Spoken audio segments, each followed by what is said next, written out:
Jacob George വളരെ പ്രധാനപ്പെട്ട ഒരു പോയിന്റാണ് അത്. അതായത് ആര്യാടൻ ഷൗക്കത്ത് വിജയിക്കുന്ന ഒരു ഘട്ടം ഉണ്ടാവുകയാണെങ്കിൽ പിന്നെ പി വി അൻവർ ഇല്ല. അത് പി വി അൻവറിന് ആ മണ്ഡലം നോക്കുകയേ വേണ്ട. 2026 ഒഴിഞ്ഞു കൊടുക്കാൻ ആര്യാടൻ ഷൗക്കത്ത് അങ്ങനെ തയ്യാറാകും എന്ന് നമ്മൾ കരുതേണ്ടതില്ലല്ലോ.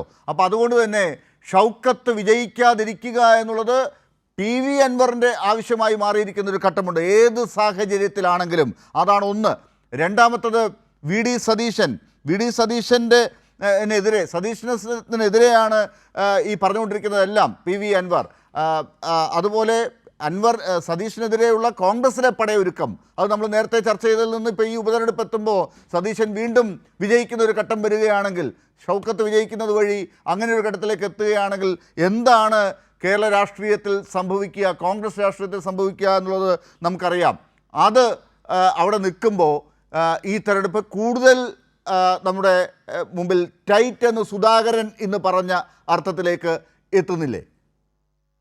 അതെയല്ല, ഇപ്പോൾ പിണറായിസം പറഞ്ഞ് പിണറായി അല്ല ഇപ്പോൾ ഈ അൻവറിൻ്റെ വിഷയം ഇപ്പം എങ്ങനെയാണ് നമുക്ക് വി ഡി സതീശനെ പരാജയപ്പെടുത്താൻ പറ്റുക, വി ഡി സതീശനെ എങ്ങനെ കൊച്ചാക്കാൻ പറ്റും, വി ഡി സതീശനെ എങ്ങനെ അവിടുന്ന് താഴെ ഇറക്കാൻ പറ്റും. ഇതാണ് ഇപ്പോഴും അദ്ദേഹത്തിൻ്റെ സ്വപ്നം. ഇതാണ് ആ മനുഷ്യന് അദ്ദേഹത്തിനൊരു രാഷ്ട്രീയ വിദ്യാഭ്യാസം കിട്ടിയിട്ടില്ല, രാഷ്ട്രീയമായ പശ്ചാത്തലം. ചുമ്മാതെ വെറുതെ ഓരോന്ന് ഇങ്ങനെ വർത്തമാനം പറഞ്ഞുകൊണ്ടിരിക്കുകയാണ്. അദ്ദേഹത്തിൻ്റെ നാവ് തന്നെയാണ് അദ്ദേഹത്തെ ഈ കുഴപ്പത്തിലാക്കിയത്.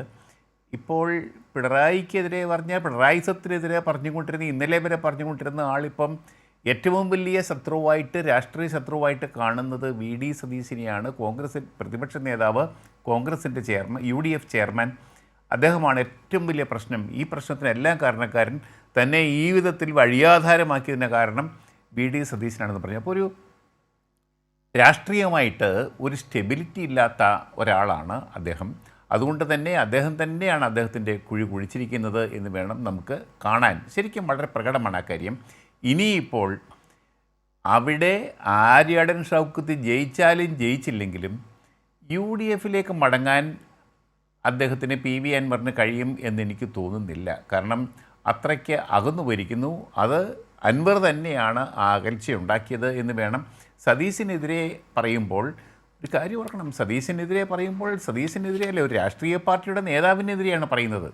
അതുകൊണ്ട് തന്നെ ആ പാർട്ടിയുമായിട്ട് എടുക്കാൻ വളരെ പ്രയാസമാണ്. ഇപ്പം മുഖ്യമന്ത്രി പിണറായി വിജയനെതിരെ പറഞ്ഞു. മുഖ്യമന്ത്രി കേരളത്തിൻ്റെ തിരഞ്ഞെടുക്കപ്പെട്ട മുഖ്യമന്ത്രിയാണ്.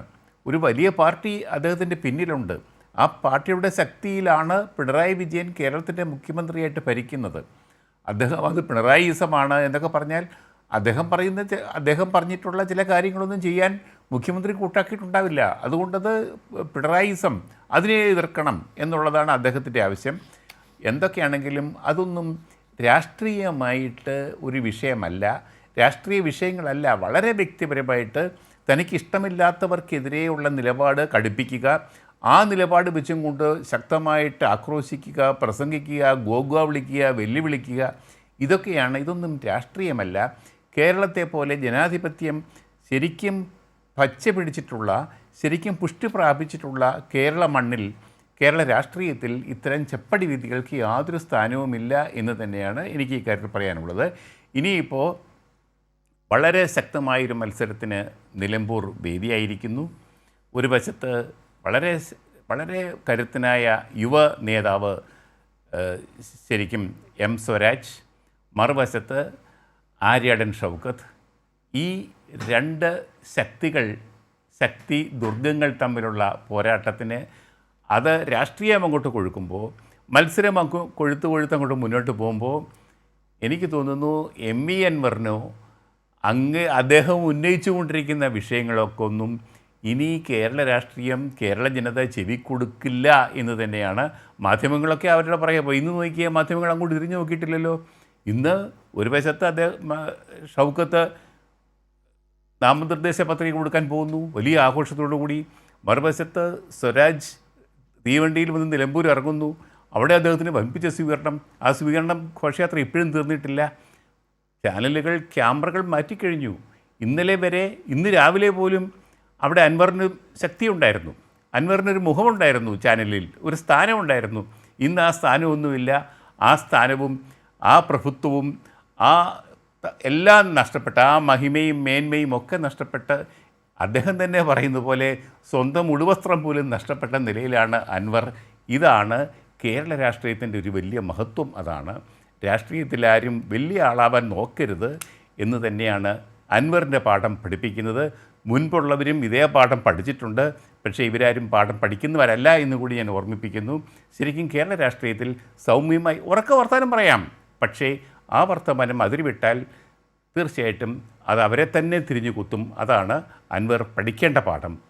തീർച്ചയായിട്ടും ഈ തെരഞ്ഞെടുപ്പ് കേരള രാഷ്ട്രീയ നിലമ്പൂർ സാധാരണഗതിക്ക് ഇത്ര വലിയ ശ്രദ്ധ ആകർഷിക്കുന്നതല്ല. അൻവർ ഉന്നയിച്ച വിഷയങ്ങൾ കൊണ്ട് തന്നെ ഇത് വലിയ ശ്രദ്ധ ആകർഷിച്ചു. ഇപ്പോൾ എം സ്വരാജ് അവിടെ സ്ഥാനാർത്ഥിയാകുമ്പോഴത്തേക്ക് അവിടുത്തെ രാഷ്ട്രീയത്തിന്, അവിടുത്തെ മത്സരത്തിന്, പോരാട്ടത്തിന് വേറെ ഒരു മാനം തന്നെ കൈവന്നിരിക്കുകയാണ്. അതാണ് നിലമ്പൂർ ഉപതെരഞ്ഞെടുപ്പിൻ്റെ വലിയ പ്രത്യേകത. ലാൽ.